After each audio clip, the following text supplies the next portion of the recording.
Bienvenue dans Eau de Vie, le podcast qui vous emmène à la découverte de l'univers des spiritueux, des vins et du monde de la boisson en général. Je m'appelle Louis-Marie et je suis le cofondateur de Speakeasy, un média qui vous emmène explorer les actualités de ces univers passionnants. Dans Eau de Vie, on part à la rencontre de celles et ceux qui imaginent ce que nous buvons. On parlera histoire, savoir-faire, terroir, création ou encore passion pour en apprendre plus sur ce qui se trouve au fond de notre verre. Mais avant de vous laisser avec l'épisode du jour, pensez à vous abonner et à laisser une note plus un avis sur Apple Podcast. C'est la meilleure des récompenses pour toutes les heures de travail effectuées chaque semaine. Bonne écoute!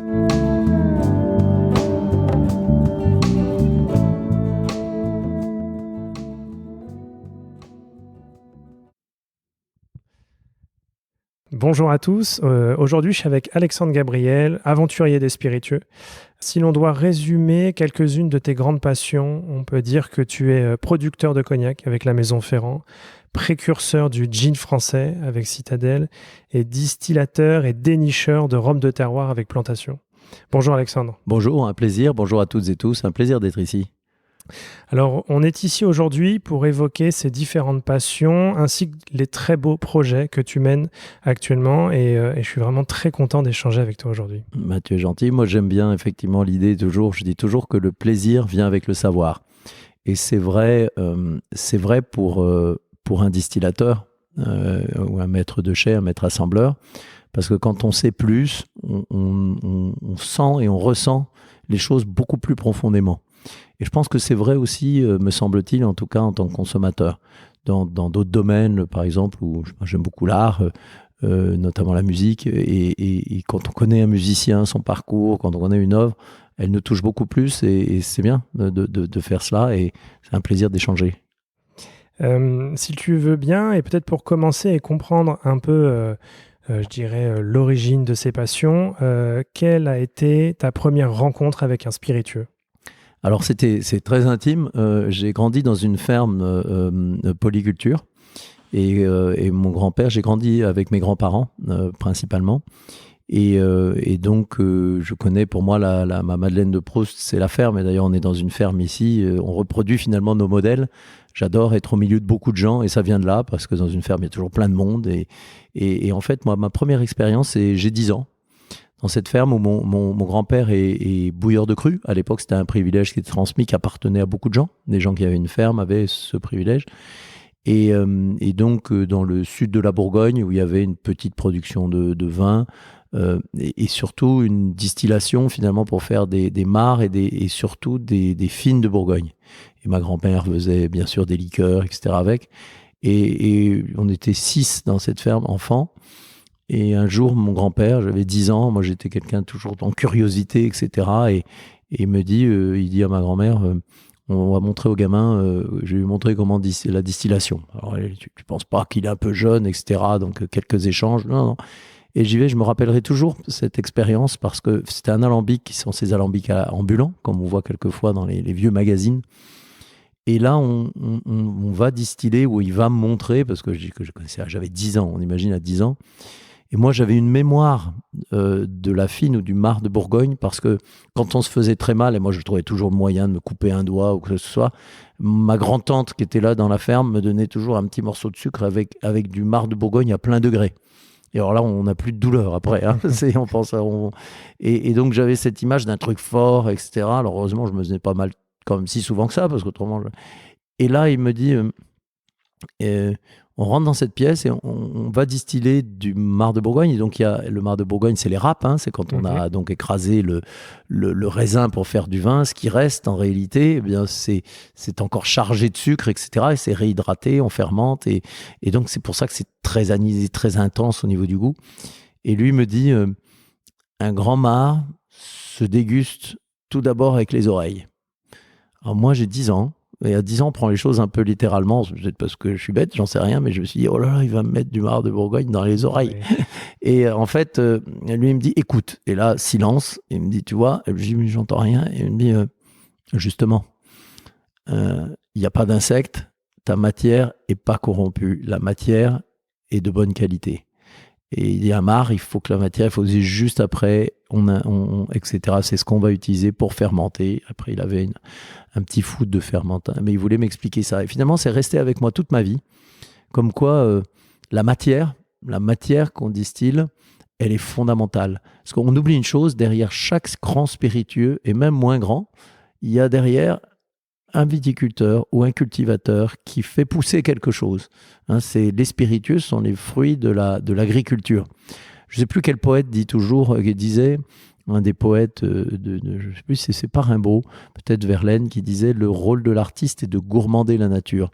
Je pense qu'il pensait aux distillateurs quand il disait ça. Nous, on gourmande la nature. On prend quelque chose et on fait un parfum comme ça du vin quand c'est un cognac ou par exemple les grands distillateurs de Calvados, du cidre, etc. Et on vient gourmander ça et capturer l'essence des choses. Et ça, cette première expérience pour moi, j'étais tout jeune et ça m'a marqué surtout sur ce rapport finalement à la matière par rapport à ce qu'on distille.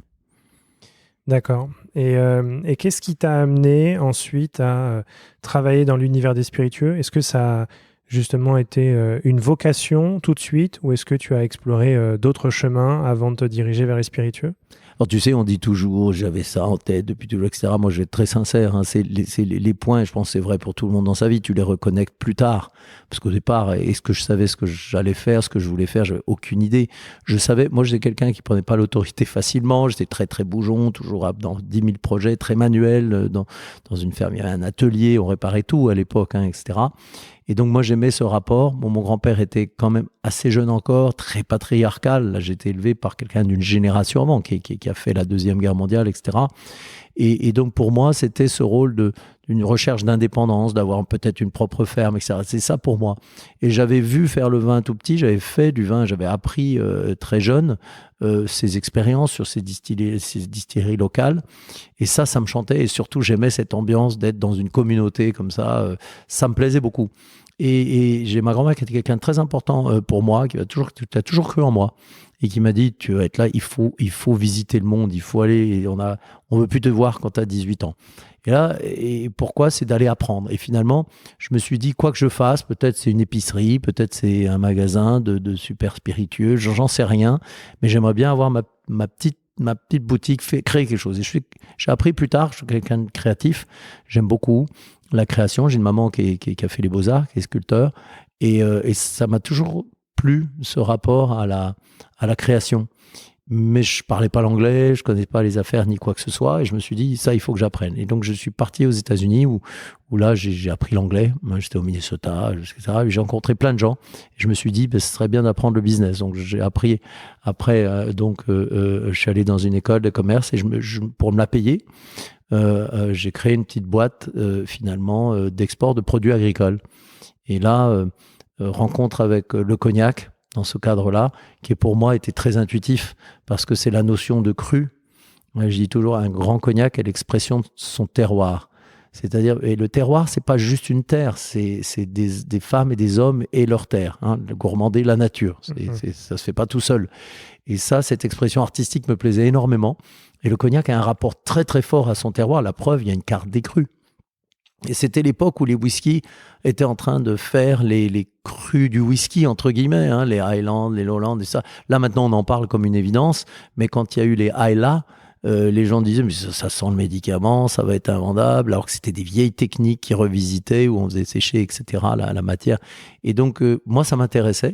Et finalement, j'ai eu cette opportunité. C'était une toute petite structure. On a commencé, on était 5.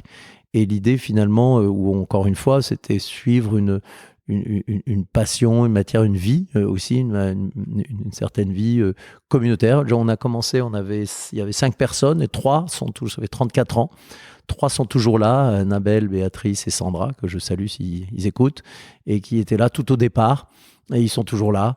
Et donc on a grandi, on s'est développé, et toujours en suivant cette approche de dire, mais toujours au service finalement, les deux jambes de cette communauté qui aime travailler ensemble, rêver, c'est spiritueux, parce qu'en fait, je pense que moi, un grand spiritueux, c'est un art populaire. C'est par le peuple pour le peuple. On pense à ces musiques populaires d'antan sur la place du village. Ces musiques ont disparu, mais elles existent encore dans une bouteille. Vous avez le Calvados, c'est un art populaire d'une région avec toute une culture. Et on le retrouve dans le cognac. C'est vraiment ancré dans cette culture du sud-ouest de la France qui est incroyable. On le retrouve dans le rhum. Chaque île a sa musique qui est du rhum. Et ça, je trouve ça fascinant, et ça a toujours pour moi été une ère de jeu et de travail, et c'est ça le fil conducteur finalement, avec le recul du temps. Te dire que depuis le départ, je savais exactement ça, j'en avais aucune idée. C'est finalement ce chemin un petit peu comme des petits poussés, sauf que quelqu'un a tracé une voie, on n'en sait rien, et c'est à l'intuition, puis à la passion, pour moi en tout cas.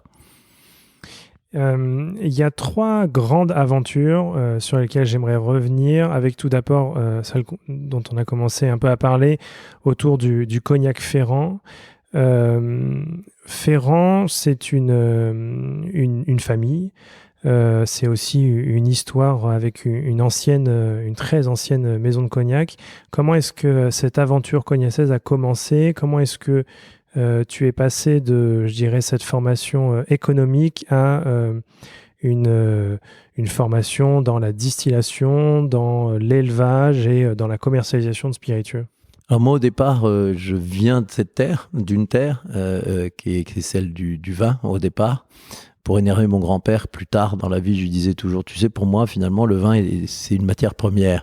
Et ça l'énervait beaucoup, parce que pour un bourguignon, ça peut comprendre, ça puisse l'énerver. Mais nous, en fait, avec la distillation, on vient transcender, on vient extraire. Quand tu prends un verre de vin et que tu sens ces arômes qui sont fabuleux, c'est beau le vin.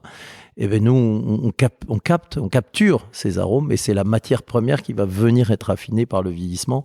On dit toujours, on crée les arômes pendant la fermentation qui est le substrat, qui est le raisin, ou quelle que soit la matière première, et puis on les choisit dans la distillation, et comme un parfumeur, et puis après on les affine par le vieillissement.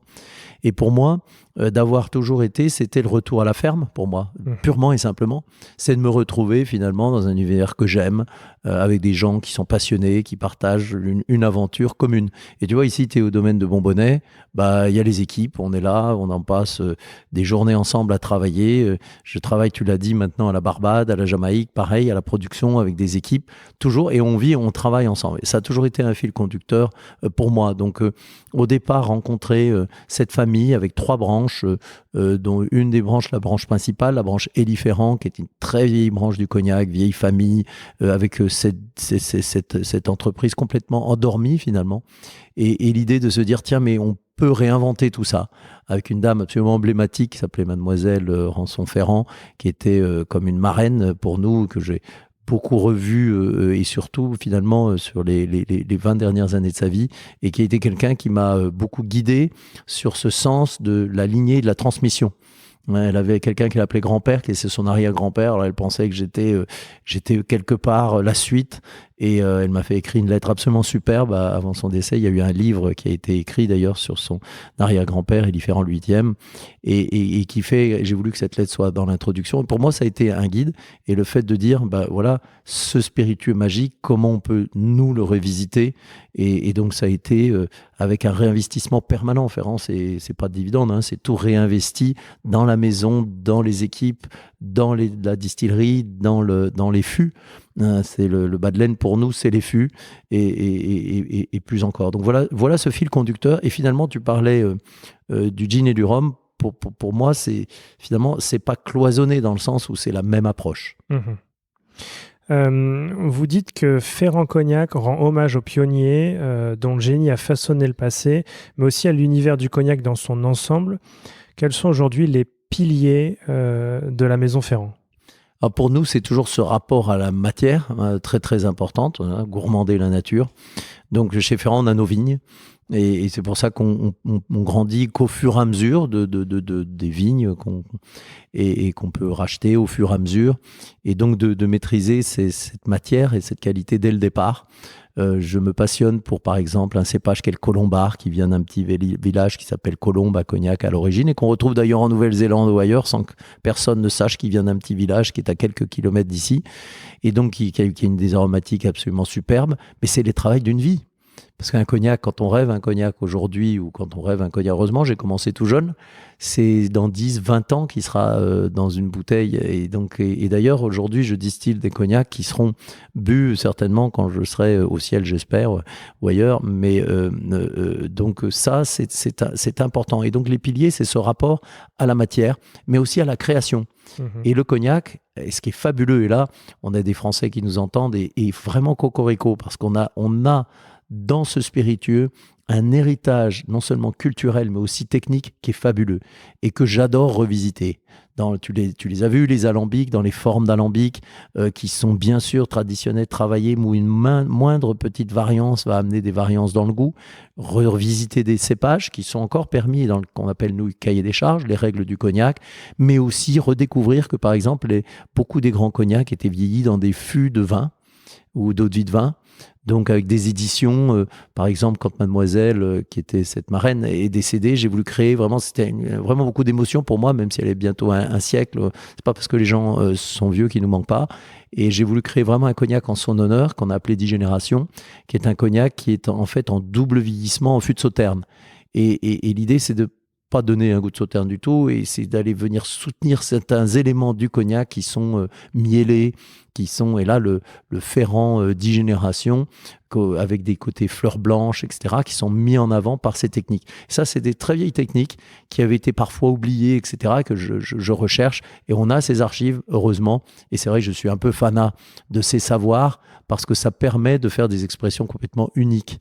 Et donc ça, ces piliers-là, c'est à la fois c'est le plaisir par le savoir et cette nature transcendée par le rôle d'un grand distillateur et maître assembleur. Et tu le disais, moi j'ai eu de la chance d'avoir été formé par déjà mon grand-père et ensuite à Cognac par un grand maître de chai qui m'a montré comment ça se passe. Et on devient complètement maître de chai après 20 ans. Et c'était il y a déjà quelques années, mes 20 ans, puisque j'ai fait les 20 ans il y a juste 4 ans.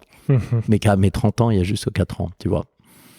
Tu le disais un peu, il y a une dimension et une place centrale pour l'innovation, l'expérimentation, mais aussi pour l'histoire.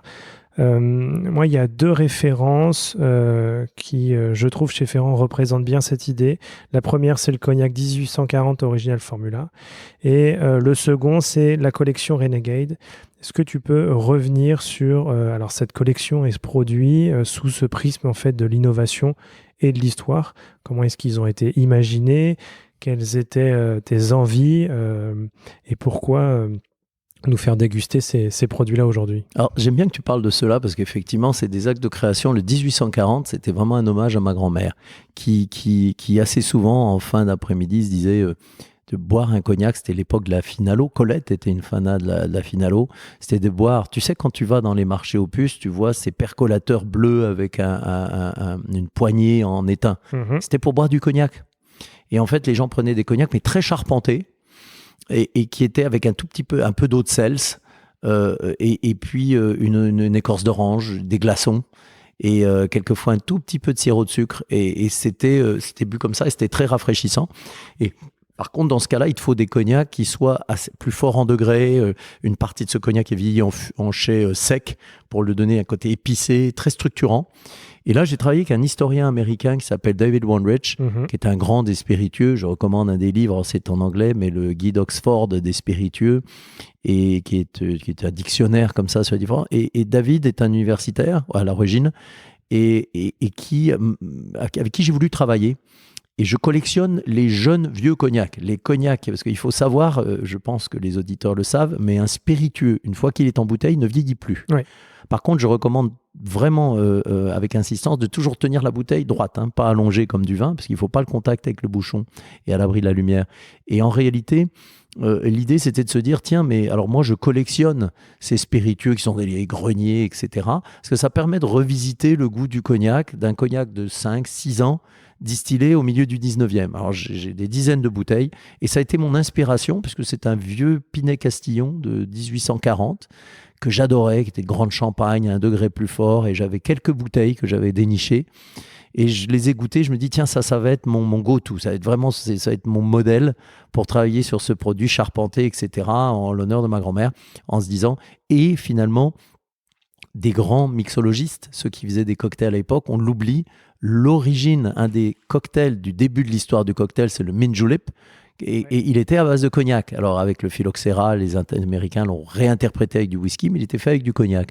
Et cet historien le savait. Et je lui dis, tu sais, est-ce que ça t'intéresse? Voilà, ça faisait 2 ans que je travaillais dessus, et on l'a finalisé ensemble. Et ça, c'est le 1840 Original Formula, en référence à cette formulation qui a été notre inspiration à l'origine.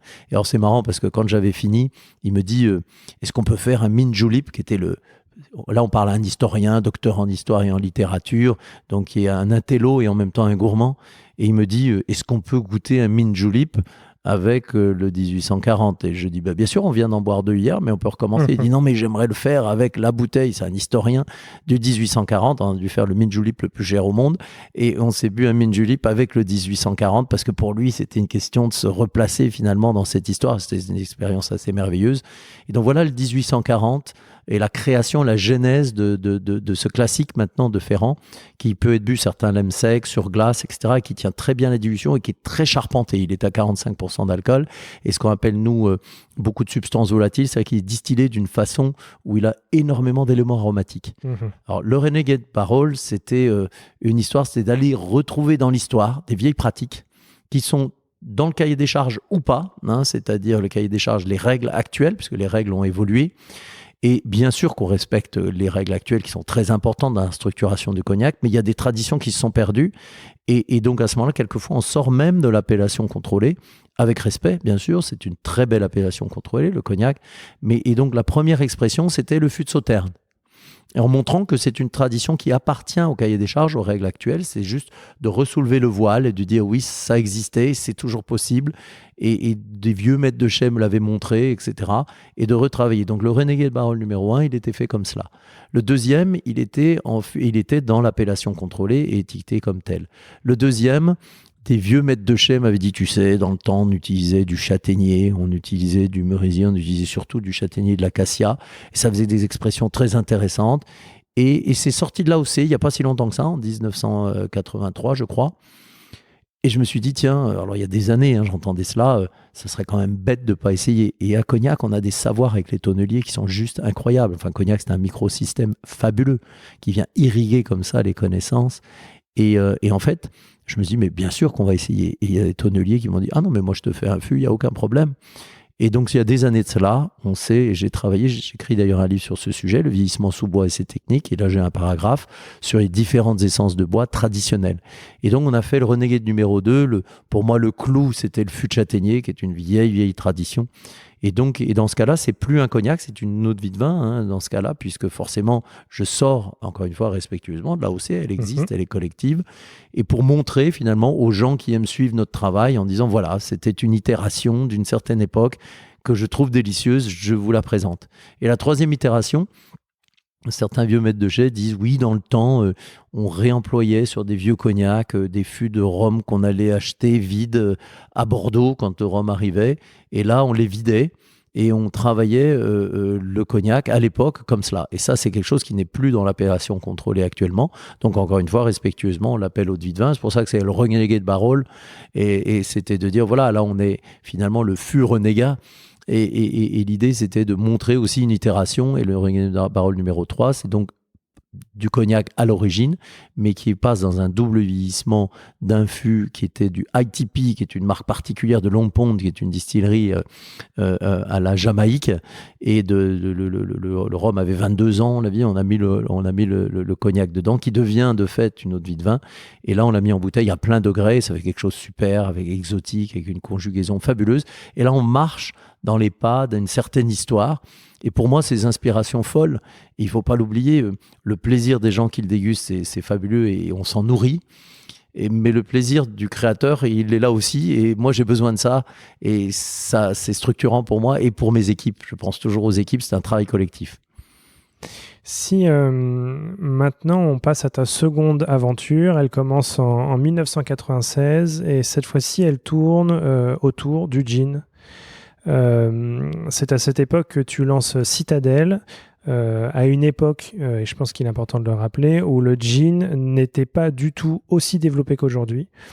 Qu'est-ce qui t'a déjà donné envie de créer Citadelle et de le lancer dans cette nouvelle aventure ? Alors c'est marrant que tu dis ça parce que souvent les gens disent oh là là, quelle vision, maintenant le gin artisanal est tellement à la mode, t'avais vu ça avant tout le monde. J'avais rien vu du tout. Je pense qu'il faut être très sincère. Qu'est-ce qui s'est passé? C'est que moi je suis quelqu'un qui a grandi, j'ai 56 ans, dans cette génération où quand on sortait tout jeune, on buvait des gin tonic absolument horribles. Et je me suis toujours promis, si un jour, quand j'ai commencé à distiller, de recréer quelque chose qui soit vraiment bien. Parce que le gin, ce qui est fabuleux, encore une fois, on est dans l'émotion, l'aromatique. Hein, le cognac, sur justement aller chercher le parfum du vin, de l'affiner avec le temps, etc. Ici, avec des choses, ceux qui ne connaissent pas le cognac, vraiment, je les encourage à aller vers c'est des expressions fabuleuses. Et là, le fait de le dire, le gin a une aromatique tout à fait sur un autre registre, sur des éléments de fraîcheur, etc. Les baies de genièvre, tout à l'heure, on était en train de croquer des baies de genièvre fraîches sur l'arbre et sur le genévrier il y a quelques minutes de cela.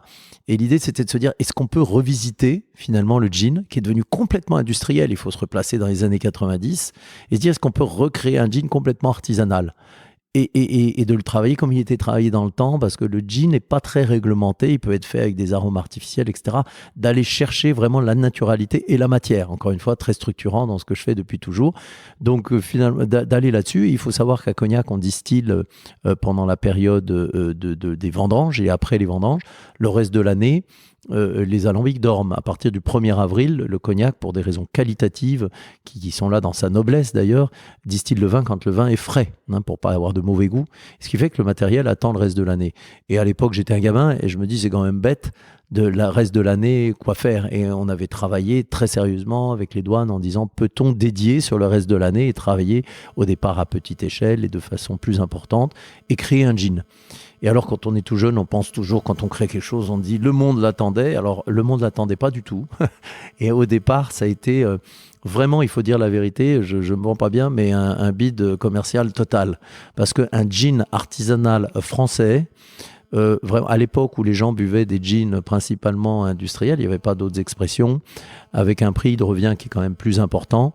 Je me rappelle bien l'avoir présenté à un moment donné aux États-Unis, et où on avait un très bon marché, on l'a toujours sur le cognac, et où l'importateur me dit non mais un gin français artisanal, c'est quand même pas intuitif ton truc. Et je dis bah t'as goûté? Il dit il est vraiment bon, mais alors là non merci, mais je peux pas. Et puis il y avait un journaliste du New York Times qui adorait, un vieux monsieur maintenant, les cognacs Ferrand, nos cognacs. Puis j'avais pas le moral, il me dit qu'est-ce qui t'arrive? Je lui raconte ça, je dis c'est dommage, c'est mon rêve, j'ai vraiment envie, ça on pourrait tellement. Et il me dit et puis il me dit t'as une bouteille? Je lui fais goûter. Il me dit mais c'est le meilleur gin que j'ai jamais goûté. Et là il nous fait une demi-page dans le New York Times. Donc c'était un super break pour nous. Ouais. Et ce même importateur 2 jours après me rappelle et me dit Alexandre, on pourrait goûter le gin, je pense qu'on peut faire un petit truc. Et puis le deuxième break pour nous là-dessus, ça a été vraiment top. Ça a été un grand chef qui était Fernand Adria, un grand chef qui a créé la cuisine moléculaire et qui un jour et c'est à lui qu'on doit la réintroduction du gin gastronomique, hein, dans un verre à vin et non pas dans un tube, avec un grand gin, etc. Et là, il l'avait fait avec Citadel et pour nous à la télé, comme c'est une rockstar. Et ça nous, les tout petits gars, hein, ça nous a vraiment exposé. Ça a été vraiment pour nous le moyen de montrer ce qu'on faisait. Mais moi, je me rappellerai toujours le moment où j'ai beaucoup visité des différentes distilleries de gin pour apprendre, ou même des genièvreries d'ailleurs. Hein. À l'origine du gin, c'est le genièvre, le Genever en Hollande. Et en fait, être à Londres, dans une banlieue, avec le crachin londonien parmi, et désolé pour les Britanniques qui nous écoutent, et puis de sortir comme cela, et après avoir vu avec ce distillateur qui est maintenant décédé, et puis on sort, et puis là il y a une procession funéraire qui passe puis quand on a un peu pratiquement 30 ans, on est très jeune et on pense que tout le monde est super vieux, et là il me paraissait mais tellement vieux, j'étais même surpris que tout le convoi soit pas même mort, et là il me dit encore un consommateur du gin qui vient de disparaître.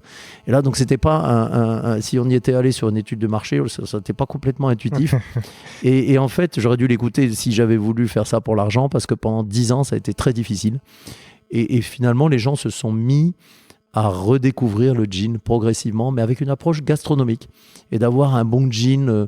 Nous, on est très fiers de Citadel, on l'a créé, mais à une époque où c'était le premier artisanal, on l'a vu par la suite, mais dans son réfrigérateur, ou ici avec un tonique de qualité, des gros glaçons surtout, par pitié, un verre à vin, une écorce de citron, et c'est un moment fabuleux, très aromatique et qui est rafraîchissant.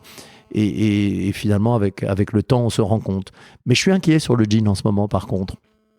J'ai rêvé en se disant peut-être qu'un jour, cette renaissance du gin arrivera. On a eu de la chance, finalement, il faut dire la vérité. Et finalement, maintenant, je vois des jeans un petit peu décadents, rouges, artificiels, aromatisés artificiellement. Et ça m'inquiète. Et c'est un petit peu un coup de gueule. J'en suis désolé. Je ne sais pas si je peux me permettre. Mais oui. Bon, d'accord. Et ben, je le dis. J'ai toujours été fait comme ça. Et là, et ça m'a d'ailleurs inspiré cette révolte, finalement, pour moi, je l'avoue. Parce que je pense que si on fait mal les choses là-dessus et on laisse faire ça, on va corrompre l'image d'un spiritueux qui s'est ennobli et qui mérite d'être là, et qui a des lettres de noblesse maintenant, qui est fabuleux quand il est bien fait. Il y a plein d'autres gins artisanaux, il y a Citadel, et il y en a d'autres maintenant que je vois, que je rencontre. Et là, j'en vois qui sont faits avec des arômes, avec des choses dedans qui sont artificielles, et qui sont légales, parce que la réglementation du gin est assez large, et qui finalement risquent de corrompre l'image du gin. Et ça m'a inspiré un gin qu'on a appelé Rouge, qui est justement un distillat avec de gin avec quelques fruits rouges dans cette vieille tradition de bouilleur de cru. Et de dire, voilà, mais il n'est pas rouge. Et on l'appelait Rouge un petit peu justement en se disant, non, c'est quand c'est un distillat et que c'est naturel. Et effectivement, la couleur ne passe pas et c'est délicieux avec des belles aromatiques. Donc on peut faire des belles choses, on peut se permettre, pour moi la liberté est importante, mais toujours avec cette structure et puis cette vérité, on l'a toujours dit, c'est gourmander la nature. Pour imaginer Citadel, tu as mis au point une technique spécifique qui a été brevetée, que l'on nomme l'infusion progressive. Est-ce que tu peux nous en parler un peu plus ? C'est assez intuitif en réalité, parce qu'on se rend compte, par exemple, en formation de maître de chai, alors je vais être un petit peu technique et je m'excuse si tu me permets, quand on enfûte un spiritueux, un cognac par exemple, ou un rhum qui va vieillir, le degré alcoolique auquel on l'enfûte va définir ce qu'on va chercher dans le bois, puisque quand on met un spiritueux dans un fût, en fait, tu fais deux choses. Tu vas avec trois choses. Tu as à la fois l'évaporation au travers du bois, qu'on appelle la part des anges, un terme qui est devenu la angel share, mais ça vient de cognac à l'origine. Cette évaporation au travers du fût, qui est une certaine sélection, avec ce qui est plus doux, qui reste à l'intérieur. Le deuxième élément, c'est une certaine transformation par oxygénation, le filtre que représente le bois. Donc, il va créer des molécules plus longues, des choses plus douces, plus agréables, plus suaves. C'est pour ça qu'un vieux spiritueux, souvent, est beaucoup plus suave. Ça vient par cela. Et puis aussi, le troisième élément, c'est l'apport du bois, la couleur. Tu vois, un distillat, quand il sort d'un alambic, il est tout clair, tout blanc comme de l'eau. Et cette couleur ambrée va venir des tanins du bois.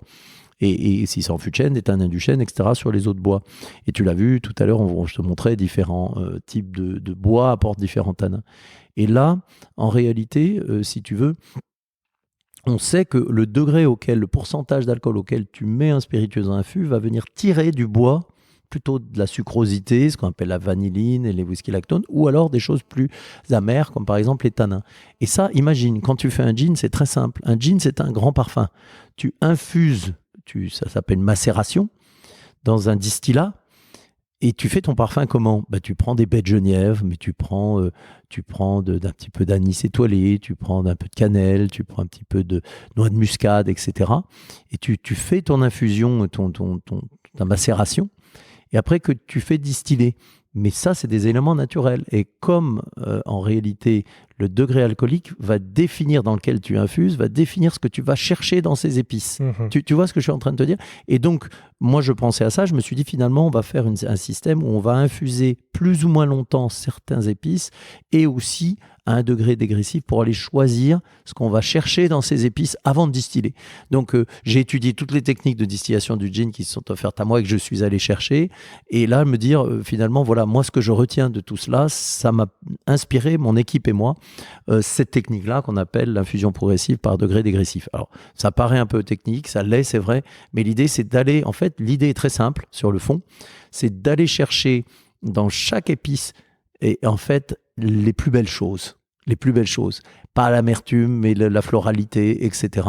Et de faire une espèce d'écho comme ça et de symphonie gustative en allant les chercher. Et c'est tout simplement ça. Et une fois que l'infusion est faite, on met dans un alambic pour aller capturer, encore une fois, tu chauffes et tu captures l'essence. C'est-à-dire l'aromatique. Et là, tu l'as vu, c'est des alambics avec un col de cygne assez bas, donc les huiles essentielles. Parce que moi, j'aime à la fois l'intensité, mais je veux pas que ça brûle.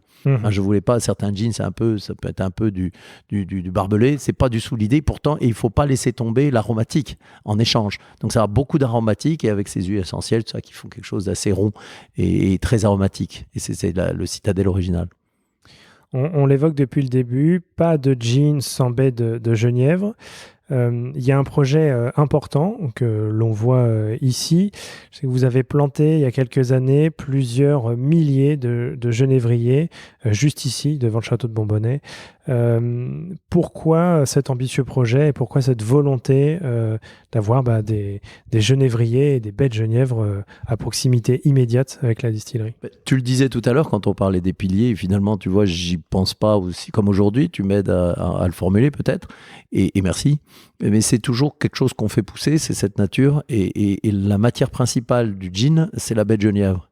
Ici, on a de la chance. Et tu sais, ce qui m'avait inspiré ici sur le gin, c'est que sur les sommets de collines, ici dans la région, dans le sud-ouest, on a encore ces vieux genévriers. D'ailleurs, il y a un vieux terrain que j'avais racheté à une dame qui est d'1,5 hectare, où il y a ces genévriers qui sont... C'était certainement terrassé à l'époque, mais les terrasses sont un petit peu ébouillées comme ça. Et tu vois ces genévriers qui ont repoussé. Et il y a un vieux monsieur à l'époque qui me dit, tu sais, nous dans la région, on mettait pas nos souliers sous un sapin, un cognac, on mettait nos souliers sous un genévrier que mon père allait couper. Et je trouvais que c'était sympa ce rapport à la terre. Et ça m'avait aussi poussé finalement. C'était cette petite histoire comme ça. Et l'idée, c'était de se dire, bah oui, les genévriers, bon, on achetait les baies de Genièvre et puis on s'est dit, mais on va les faire pousser. On est dans le sud-ouest, une belle terre. Alors en rachetant ce petit bout de terrain au départ, alors, on n'est pas autonome, mais on va l'être le plus rapidement possible. Et c'est juste que la nature, il faut lui laisser faire les choses. On a commencé, c'est le Junipero communis qui est très défini par contre pour le gin quand on utilise les vraies baies de Genièvre. Et c'est ça qu'on a fait pousser depuis la graine avec un pépiniériste. Donc il faut laisser du temps au temps. Mais tu as vu, maintenant il y en a qui ont déjà une quinzaine d'années. Et puis avec le temps, et alors maintenant ça va être exponentiel parce que les plus petits vont commencer aussi à rentrer en production. Et tous les ans, on en plante un peu plus. Il y a aussi un élément qui est très intéressant, tu l'as évoqué, au lancement de Citadelle, vous distilliez dans les alambics ferrants.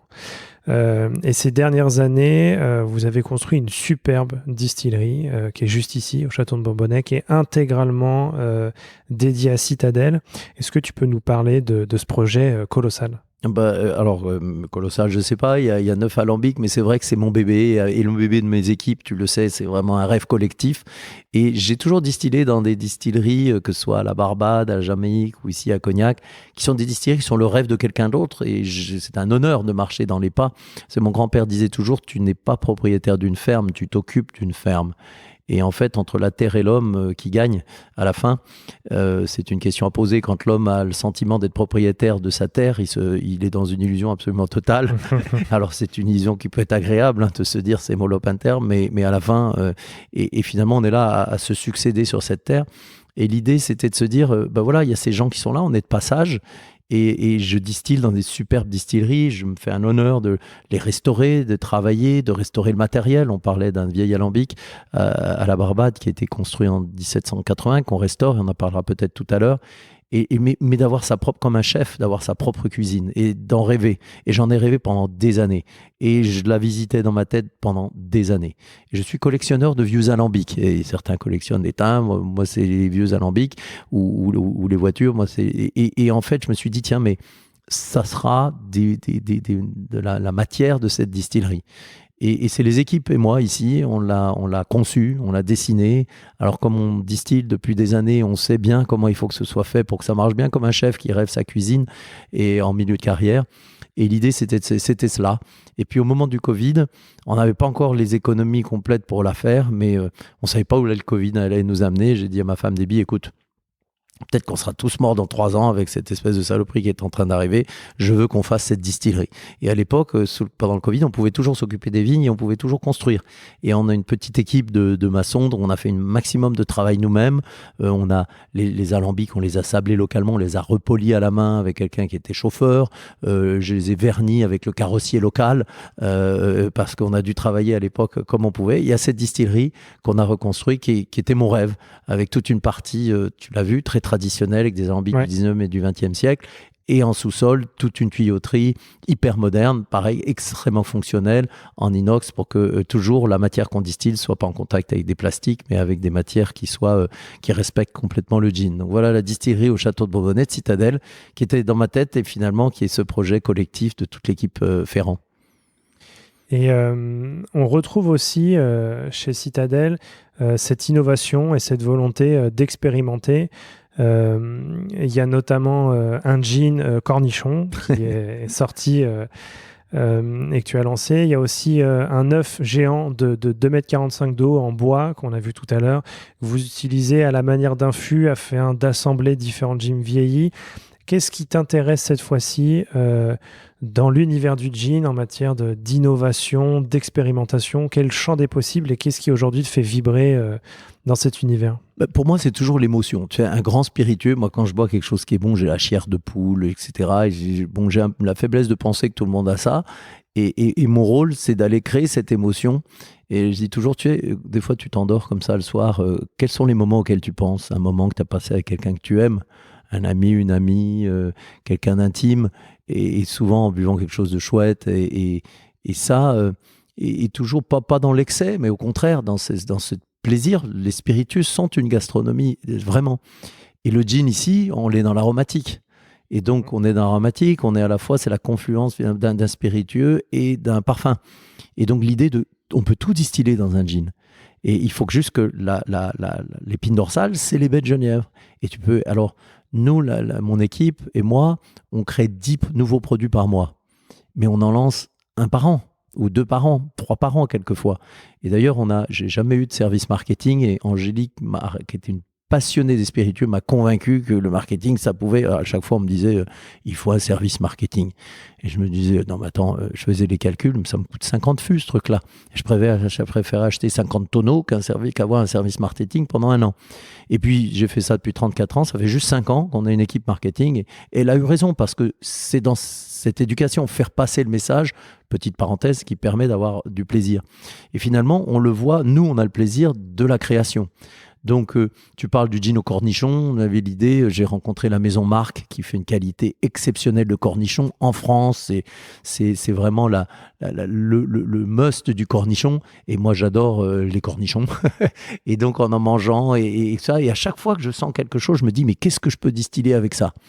Je ne sais pas si tu as lu le bouquin Le parfum de Susskind. Grenouille, c'est mon héros, si tu veux. Tu vois, alors un héros un peu diabolique, on essaye de faire le bien et pas le mal. Mais l'idée, c'était de se dire, tiens, mais qu'est-ce qu'on peut faire avec ça? Et de le distiller, tu as le côté acétique pour les scientifiques sur du cornichon. Et l'idée, c'est que dans ta tête, tu crées une image d'acidité, alors que l'acidité passe pas dans l'alambic. Donc, on joue avec ton cerveau. Tu vas boire ce gin, tu vas dire, tiens, il a des bonnes notes acides, alors qu'en réalité, c'est ton cerveau qui te dit, tiens, ça sent le cornichon, donc c'est acide. Et un distillateur joue comme cela, finalement, un peu comme un peintre joue avec ton cerveau sur les couleurs. On joue avec ton cerveau, avec les aromatiques, etc. Et donc, on a fait ce gin en série limitée qui s'appelle Vive le cornichon. J'ai une fille qui est musicienne, qui a fait un jingle d'ailleurs, qui s'appelle Vive le cornichon, si tu t'amuseras à l'entendre, elle est auteur-compositeur. Et on a fait ce gin qui était vraiment, vraiment sympa et amusant, qui est délicieux en gin tonic, qui est délicieux en gin martini. Et donc, ça fait partie de ce qu'on appelle, nous, les excentriques, ces éditions qui sont un peu folles. J'en ai fait un il y a longtemps qui était en extrême gin, où ma grand-mère me récoltait les pétales et puis les feuilles de cerisier pour faire certaines infusions. Ça m'a inspiré un gin que j'ai appelé Wild Blossom, qui était justement avec des pétales et des fleurs de cerisier. Et je l'ai mis juste 2 mois dans un fût qui était fabriqué avec le bois d'un cerisier. Et donc, c'est des expressions, j'aime beaucoup faire des échos de matière, comme cela. Et donc, voilà, cette création qu'on pousse et qui, dans le gin, est vraiment fabuleuse. Et on peut travailler sur beaucoup de matières. On parlait du rouge, par exemple, qu'on a fait récemment, ou un autre qui s'appelle Jardin d'été. Et là, on est en plein Covid. Et ma femme Debbie est plutôt citadine. Moi, je suis absolument campagnard et très provincial. Et là, elle était là et elle a voulu élever les enfants à Paris. Elle est américaine, école bilingue. Et là, les enfants sont élevés, le Covid arrive. Elle dit, j'emménage avec toi à Cognac. Moi, je suis quelqu'un qui est complètement focalisé sur mon travail. J'habite, tu le sais, ici, sur place, à la distillerie. Et elle vient ici, elle fait un jardin typique du sud-ouest avec des melons, avec etc. Toute l'équipe l'aide, on est là. Et avec ces odeurs du sud-ouest de la France. Et ça m'a inspiré Jardin d'été, justement, sur ces aromatiques. Et tu l'as vu, la séquence melon, on la distille presque à température ambiante, un peu plus, à 38%, à 38 degrés, pour aller chercher l'aromatique du melon tout en douceur, de façon subliminale, sans aller le cuire. Donc tu vois, c'est toujours travailler sur des émotions qui sont superbes et qui permettent comme ça, quand tu bois un super gin tonic ou un cocktail fabuleux, tu sais qu'en France, on a des grands mixologistes maintenant et qui puissent aussi créer cette émotion. Pour voyager. Voilà. Il y a une dernière aventure que j'aimerais aborder, c'est celle de Plantation. En 1999, tu lances la marque Plantation, une collection qui explore toutes les facettes du terroir du rhum. Déjà pour commencer, comment définirais-tu Plantation ? Plantation, pour moi, c'est les grands terroirs du rhum. C'est marrant parce que je vais t'amuser. On parlait de Citadelle. Il y avait une grande école qui un jour nous a contactés. Nous, on était tout petits et on voudrait faire une étude sur ce que vous faites sur le gin. Ça nous intéresse. Alors moi, je dis bah oui. Moi, je connais pas trop le marketing. Alors la conclusion, c'était ça marchera jamais. Heureusement, ils se sont trompés. Et parce qu'ils disaient le gin français exactement ces choses-là. Et là, sur le rhum, c'est pareil. Moi, je voyais certains cours marketing en disant oui, une marque, ça doit être un message simple et qu'on martèle sur la tête des gens comme cela en disant 1, 2, 3 maximum. Et alors là, avec Plantation, on a tout faux, parce que c'est vraiment un univers. Et c'est l'univers, justement, rappelle-toi, moi j'adore toutes ces cultures techniques, et de dire comment on peut s'en inspirer pour créer. Et à l'époque, pour moi, le rhum, gin, ça a été une élaboration, tu l'as vu. Le rhum, pas du tout. Ça a été un coup de cœur total. Et un grand maître du rhum, et vraiment je lui rends hommage, et Thierry Gardère de Barbancourt, à Haïti, que je rencontre il y a de nombreuses années, et qui me dit j'aimerais bien acheter des fûts de cognac parce que ma famille, un siècle et demi, était de cognac et travaillait toujours mon rhum en fût de Bourbon. J'aimerais bien retravailler sur des fûts de cognac. Tu devrais venir me voir. Je le connaissais par des amis.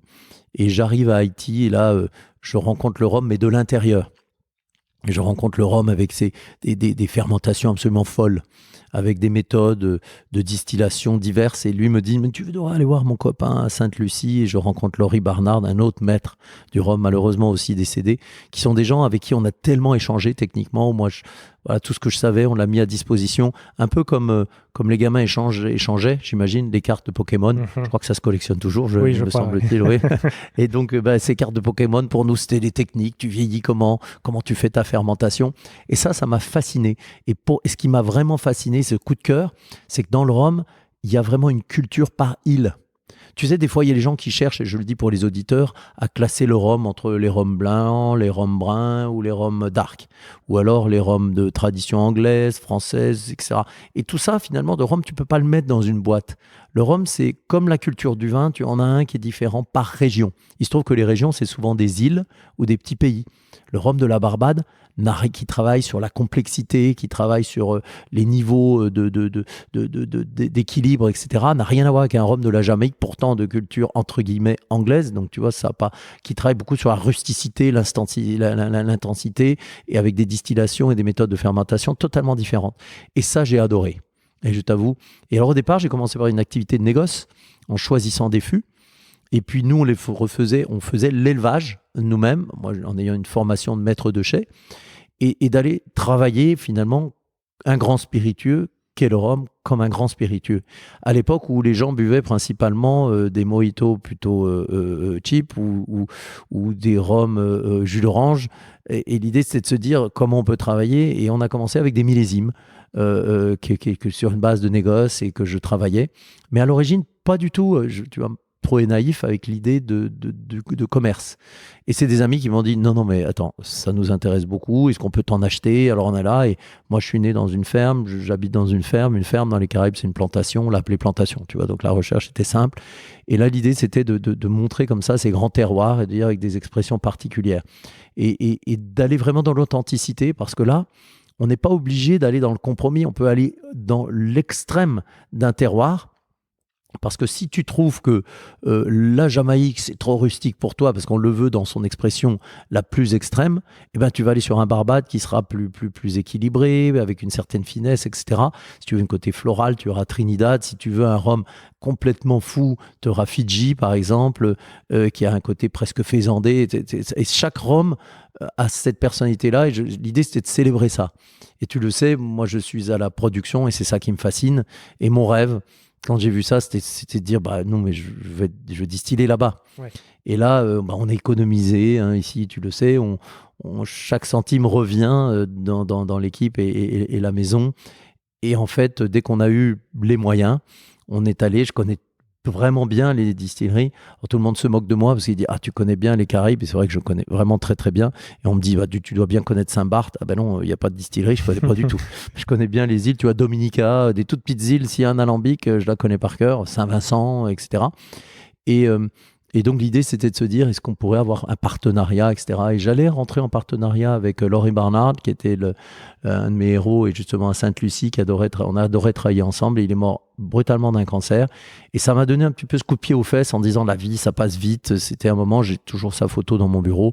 Et à côté de celle de mon grand-père, et c'est des gens qui m'ont beaucoup inspiré. Et là, il y avait West Indies Rum Distillery à la Barbade, une boîte qui était plus importante que la nôtre. Mais tu sais, quand tu te dis ces moments-là dans la vie, tu te dis finalement, on n'est pas grand-chose, et il faut faire ce qui nous plaît, aller jusqu'au bout, tant pis, ou tant mieux. Et là, j'ai contacté la famille, j'ai eu le culot de le faire, ou l'inconscience, j'en sais rien. Et chance pour moi, ils venaient d'employer, c'est une famille riche des Caraïbes qui avait ça parmi plein d'autres investissements. Ils avaient employé un super crack du business qu'ils avaient débauché de Hansen Young pour restructurer tout leur groupe qui était dans plein de business, le négoce de voitures, de pneus et de produits alimentaires et une distillerie. Et là, j'ai rencontré ce type, on est devenus amis d'ailleurs, mais une espèce de businessman redoutable à l'époque qui m'intimidait beaucoup. Et il me voit, il me dit j'ai lu sur toi sur Internet, tu connais bien le rhum, ça intéressera la famille d'avoir quelqu'un à qui ils vont passer le flambeau et qui va vraiment s'investir et faire vivre cette distillerie qui a un héritage fou. Mais on va parler de prix. Et cette négociation a duré 1 an. Wow. Et la dernière journée, j'ai mon fils qui avait 17 ans, qui est passionné par ça. On était 11 heures dans une pièce sans fenêtre avec la clim à fond, en plein milieu de la Barbade. Et l'affaire s'est faite, et c'est une équipe fabuleuse de 80 personnes. Et à un moment où c'était un pari énorme pour nous. Et puis après, un investissement en même temps à la Jamaïque, oui, avec National Rum of Jamaica. Et donc pour nous, ça a été vraiment la possibilité non seulement d'aller continuer à célébrer ces grands terroirs, mais d'être aussi impliqué dès la distillation et même les champs de canne dans le cas de la Jamaïque et maintenant de la Barbade.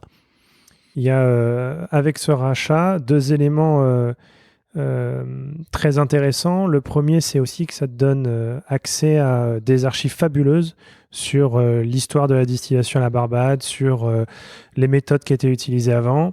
Et puis aussi, tu en parlais tout à l'heure, un alambic qui était à l'état d'abandon, qui rentre in fine dans ta collection et que tu as dernièrement restauré pour le réemployer. Est-ce que tu peux évoquer ces 2 éléments qui finalement rentrent dans le patrimoine avec ce rachat? Je vois que tu sais tout, et bravo, je suis impressionné. Effectivement, la distillerie West Indies existe depuis 1893. Elle a été créée par une espèce de savant fou qui s'appelle George Stades, qui était d'ailleurs un Européen, un Allemand, qui n'aimait pas le régime de Bismarck, etc. Enfin, l'Allemagne, ce qu'elle était devenue à l'époque, et qui s'expatrie parce que c'est un distillateur et un chaudronnier, ceux qui fabriquent les alambics. Et il va là-bas, il tombe amoureux d'une Barbadienne, et à l'époque, il était interdit de se marier, des mariages interraciaux, et s'installe là-bas avec cette femme. Ils ont 2 enfants, Georges-Henri et Henri-Georges. Son frère s'appelait Henri, ils étaient associés. Donc, un type un peu fada, et qui crée cette distillerie qui était son rêve. Et on marche dans ses pas. Quand on y est, il a des brevets, etc. Et on a justement tous ces alambics.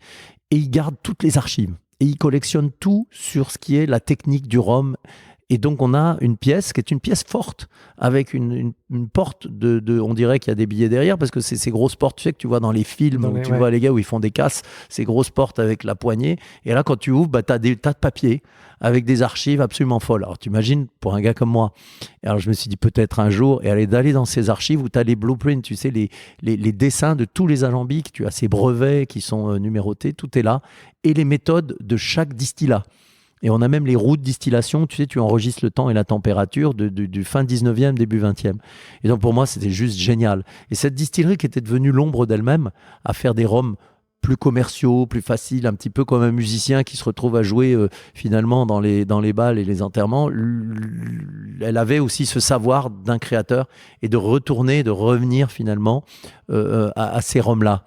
Et là, on s'éclate. Et avec des distillateurs, je te le dis, on a eu quoi? C'est l'humain. Tu as par exemple, je te donne un exemple, Digger Anderson, qui était d'ailleurs avec nous il y a 3 jours ici à Cognac.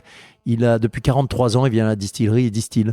Mais avant lui, son père, 47 ans, enfin avec lui et pendant, et 47 ans à la distillerie. Wow. Tu parles à Digger Anderson, tu parles à 90 années de la fabrication du rhum par la distillation. Donc là, tu vois, ça force le respect. Et d'avoir des gens comme ça dans l'équipe, c'est juste magique. Et il est venu ici parce qu'il veut découvrir aussi ici. Et donc, on échange beaucoup.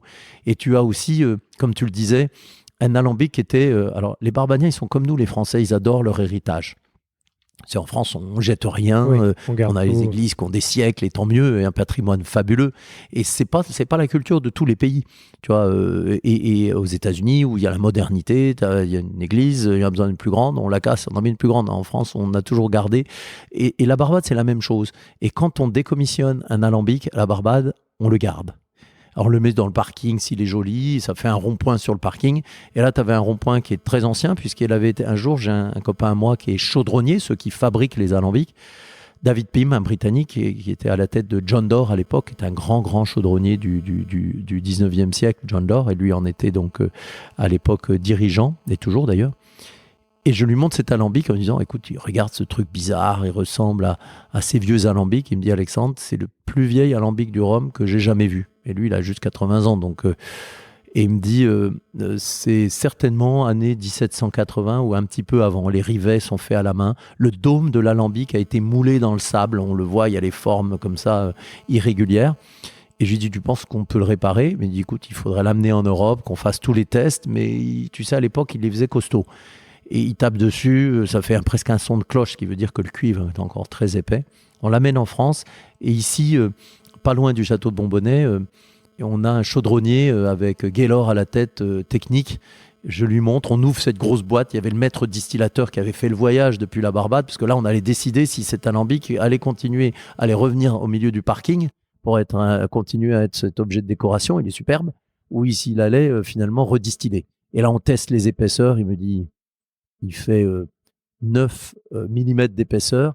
Un alambic neuf, ça fait en réalité 3 mm. Donc, il avait encore beaucoup de vie. Et là, on l'a restauré, tout à la main. Il a retravaillé à la main au marteau, etc. Une partie, ce qu'on appelle la trompe d'éléphant, ce qui s'appelait l'école de cygne maintenant, mais c'est énorme. En fait, la trompe d'éléphant, il a passé 350 heures sur un morceau de cuivre à taper dessus pour le former. Et je suis tout fier de te dire qu'il vient d'arriver à la Barbade et qu'en novembre, il distillera à nouveau du rhum. Et j'ai hâte de mettre mon petit doigt comme ça sous la première goutte qui va tomber ou la deuxième, parce que l'équipe Digger aura certainement la première goutte. Hein, et il ne se rappelle pas de la distillation de cet alambic. On a un Vulcain qu'on a restauré, qui est un alambic 19e. Mais lui me dit que son père lui en avait parlé. Donc tu vois, des archives, des choses assez intéressantes. C'est incroyable. Peut-être pour terminer, pour réunir en fait ces différentes aventures et ces passions, tu as créé il y a maintenant 3 ans, je crois, la Barge 166, qui est un chai flottant sur la Seine, installé sur une péniche dans laquelle tu fais aujourd'hui vieillir des fûts de rhum et de cognac. Est-ce que tu peux nous parler de ce projet qui finalement réunit tous ces univers au même endroit ? Alors c'est un autre rêve, encore une fois, de création. Et j'ai eu cette idée en Suède, en fait. J'étais, comme j'écris ce bouquin sur les techniques du vieillissement sous bois de mon métier. Et j'étais là-bas pour travailler et découvrir le chêne suédois. Le chêne suédois est assez magique parce qu'en fait, avec Plantation, je fais beaucoup de travail où j'échange. Ça s'appelle les single casks dans la collection, puisque dans Plantation, tu le sais, on a les assemblages où là, quand tu fais un assemblage, juste pour que les auditeurs le savent, l'assemblage, c'est comme un plat très cuisiné où tu vas venir chercher de la complexité, etc., avec beaucoup d'ingrédients pour créer l'équilibre, l'émotion. Quand tu fais un millésime, c'est le sashimi, tu vois, c'est une expression plus extrême d'une matière presque en l'état. Pas, tu le distilles, etc. Mais tu es sur un millésime. Tu cherches pas l'équilibre, tu cherches une certaine intensité. Et là, chaque année, donc chez Plantation, tu as donc ces expressions d'assemblage, comme le XO par exemple, et tu as aussi, ou comme par exemple le Xamaïca, c'est une expression très jamaïcaine, etc. Ou Stiggins Fancy, où on distille des écorces d'ananas, comme sur une vieille recette de 1924. Et là, tu as aussi ce qu'on appelle, nous, les single casks. Et les single casks, c'est des expressions qui font honneur au rhum à l'époque où ce n'était pas juste des fûts de Bourbon, où les gens utilisaient des fûts, des tonneaux qui avaient contenu autre chose que du Bourbon. Comme tu le sais, le rhum, comme le whisky, réutilise beaucoup des fûts de Bourbon, c'est-à-dire le whisky américain. Et en réalité, dans le temps, ils réutilisaient beaucoup de fûts de vin, de vin cuit, de madère, de banyuls, etc., et de sherry et de porto. Et c'est de faire honneur à ça, et souvent en partenariat avec un autre producteur. Typiquement, j'aime beaucoup travailler avec Tilling, qui est Alex Chatko, le maître distillateur. Eh bien, il me donne certains de ses fûts vides et moi, je lui donne mes fûts de rhum. Et on fait des échanges, encore une fois, et on apprend les uns des autres. Et là, un jour, je suis en Suède pour travailler sur le chêne suédois, qui a été planté, une forêt, on m'a expliqué, par Bernadotte, qui était un Français qui était devenu roi. Et à l'époque où il voulait faire, je crois, des bateaux de guerre avec ces forêts pour les générations après. Ils ont empreint de sagesse, ils en ont fait plutôt des fûts, ce que je trouve magique. Et en fait, c'est un chêne différent, et ça pousse différemment en Suède. Et j'ai travaillé avec Angela d'une distillerie qui s'appelle McMurray. Elle m'a montré ce travail qu'elle fait en petit fût avec ce chêne local et c'est l'unité d'un alambic et elle le fait vieillir dans des conditions assez extrêmes, dans la neige ou dans une mine désaffectée de cuivre. Et là, je me dis, et là, je pense à, je ne sais pas pourquoi, et je lui parle de ces lords anglais qui faisaient vieillir leur cognac et leur rhum ça s'appelle Rhum Quay maintenant, mais maintenant il y a des appartements, mais c'était des chais de vieillissement qui étaient au bord de la Tamise dans une ambiance très très humide.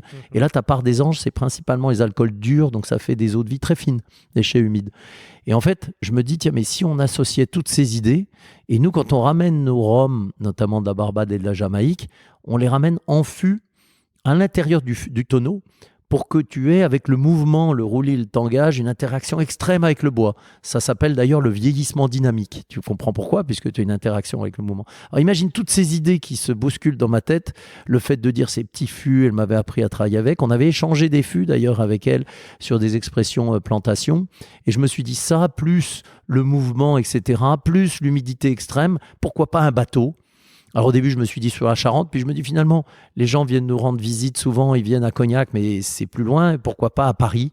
Et donc là est venue cette quête d'un emplacement, trouver une vieille péniche Fraissinet toute déglinguée de 1948. Je m'étais un peu fait avoir d'ailleurs au début, elle prenait l'eau, on l'a fait restaurer. Et en plein Covid, on a retapé ça. Et on a créé un système de rack très particulier et où les gens choisissent un fût. Et au départ, ils choisissent d'ailleurs un spiritueux, soit du cognac ou du rhum. Il y a une offre de 9 chaque année qui sont différents. Ils sont déjà vieillis quelques années dans leur pays ou leur lieu, leur région d'origine. Et on va dans un double vieillissement, le vieillir dans ces petits fûts qui sont construits pour la personne. Soit si quelqu'un il veut quelque chose de fumé, il sera beaucoup plus brûlé à l'intérieur, au plus doux, il sera bousiné, ça s'appelle l'effet du bois. Et là, c'est des petits fûts de 30 litres et on le vieillit ensemble. Ils viennent le goûter, le propriétaire, tous les 3 mois. Et moi, ça me permet de faire une recherche sur le vieillissement en extrême humidité, et parce qu'on a des manches qui absorbent d'air, qui absorbent l'air extérieur, et aussi avec ce mouvement, ce qu'on appelle le vieillissement dynamique. J'ai même un petit vérin énergie solaire qui vient balancer le bateau, et on peut le programmer, voilà, le bercer. Et donc voilà, c'était le projet Barge 166.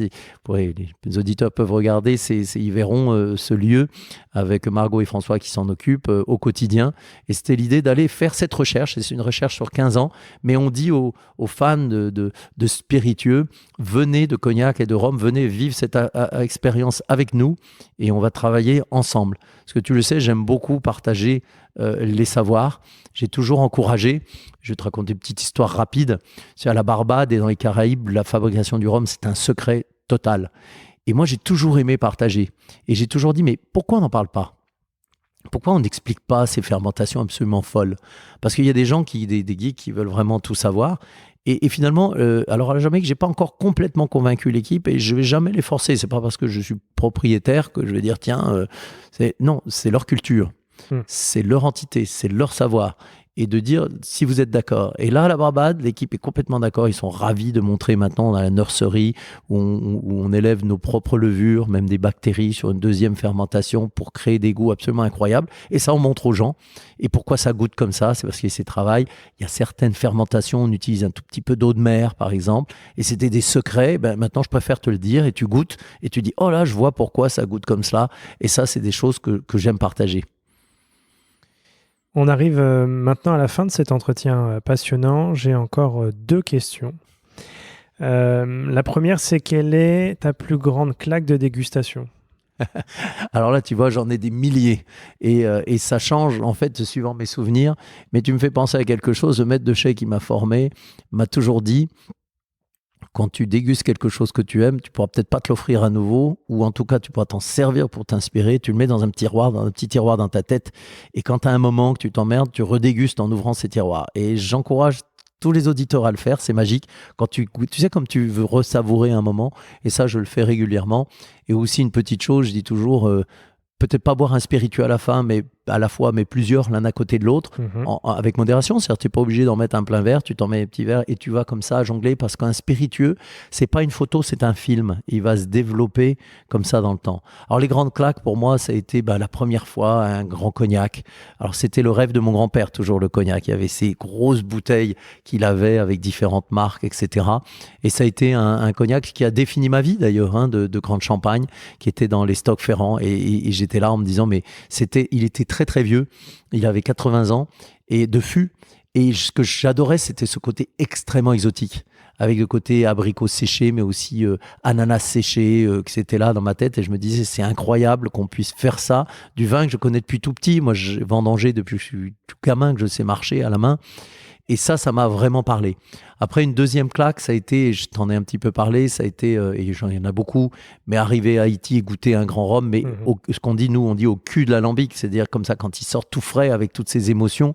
Et puis après, pareil, ces couleurs gustatives comme ça, d'une île à l'autre. Et j'ai des claques très récentes, tu vois, j'arrive du Paraguay, où il y a une expression spécifique du rhum qui s'appelle la Caña Paraguaya, avec une famille locale qui voulait vraiment qu'on travaille ensemble sur un projet. Ça fait plusieurs années qu'on travaille ensemble, et où tu rencontres des gens qui travaillent et qui construisent la distillerie eux-mêmes, les foudres de vieillissement, et dans un bois local qui s'appelle l'Incienso, et que tu goûtes ça et que tu vas chercher des goûts que tu n'as jamais rencontrés. Et pourtant, j'ai goûté des choses toute ma vie. Et là, d'aller goûter ça, pour moi, c'était une claque. Et tu vois, tu te sens presque, c'est presque un plaisir enfantin et primaire, en tout cas, d'avoir ces goûts absolument fabuleux et d'aller chercher, pourtant, je pense avoir goûté vraiment beaucoup de spiritueux, d'aller toujours redécouvrir une partie de toi-même. Une partie de toi-même. Parce que finalement, quand tu dégustes quelque chose de beau, si tu découvres, c'est des émotions qui t'appartiennent. Et nous, on espère et on essaye d'être le déclencheur de ces émotions. Et c'est souvent à quelqu'un d'autre qu'on a ces émotions, toujours en dégustant ces grands spiritueux. Tu vois, ce week-end, je te disais, on a eu les Plantation Addicts, qui est un groupe que je salue, s'ils m'entendent, de passionnés de rhum. Et ils sont venus une 60aine ce week-end, et on a dégusté des choses et on a parlé sur la fabrication du rhum tout le week-end. Et ça, c'est des moments partagés absolument fabuleux qui restent avec moi. Et le mot de la fin, si tu avais encore une grande aventure à lancer, un grand projet à imaginer, lequel serait-ce? Alors, je travaille sur beaucoup de choses à la fois. Et j'aime toujours, je dis toujours à l'équipe, mon grand-père me disait toujours, et c'est d'ailleurs pas nécessairement une manière d'élever les gens, j'en sais rien, mais il me disait, si t'as rien à dire, ne dis rien. Et alors, c'est très vieille école, parce que je pense que c'est bien de laisser dire, mais donc il fallait toujours choisir. Et en fait, je pense par contre que quand on est dans un acte de création, que ce soit un livre, tu sais, tu lis un livre, je sais pas toi, mais tu as des livres qui restent avec toi. Oui. Où tu avais une conférence, tu as quelqu'un qui t'a dit quelque chose, et je pourrais te donner plein d'exemples, c'est pas le sujet d'aujourd'hui, où ça, tu sais que dans cette conférence, ça reste avec toi. Et après, ça fait partie de toi-même. Moi, je pense qu'un spiritueux, c'est la même chose. Il ne faut pas faire un truc parce que l'autre l'a déjà fait avant. En tout cas, chez nous, c'est de le faire parce qu'on a quelque chose à dire. Et donc c'est pour ça que je me suis limité sur ces 3 spiritueux. Les gens disent mais pourquoi tu fais pas un whisky, pourquoi tu fais pas une tequila? Les gens m'ont vu distiller de la pechuga au Mexique parce que j'étais pendant l'initiation de mon fils, l'a emmené, on a distillé de la pechuga avec des amis. Je vais pas lancer une pechuga, j'ai pas quelque chose à dire d'intéressant sur ce registre. Je l'adore la boire et je peux en distiller, je connais les techniques, mais c'est à faire des choses. Et là je travaille sur plusieurs choses et il y en aura une peut-être avant ma retraite qui va sortir, mais ce sera une grande surprise pour plus tard. Mais c'est quelque chose qui répond à la question, tu vois, en te disant je veux boire quelque chose et j'ai des amis, je veux pouvoir boire un verre, 2 verres et 3 verres et très aromatique, mais pouvoir le lendemain être bien, tu vois, avec des choses qui sont... et là, je travaille sur cette équation et qui va être peut-être une chose avant ma retraite, mais en tout cas, mon investissement sur le cognac, tu le sais, j'habite au milieu, je couche presque au-dessus des alambics et dans le gin et le rhum reste complètement structurant pour moi. Il y a tellement de choses encore à faire. Je pense que ça fait 34 ans que je le fais et j'ai le sentiment de juste commencer. Bien, un grand merci Alexandre pour ce vrai moment de partage. C'était vraiment passionnant et on a hâte de découvrir la suite. Merci beaucoup. Et puis pour tous les auditeurs, je vous dis à la semaine prochaine pour un nouvel épisode. À bientôt. À bientôt.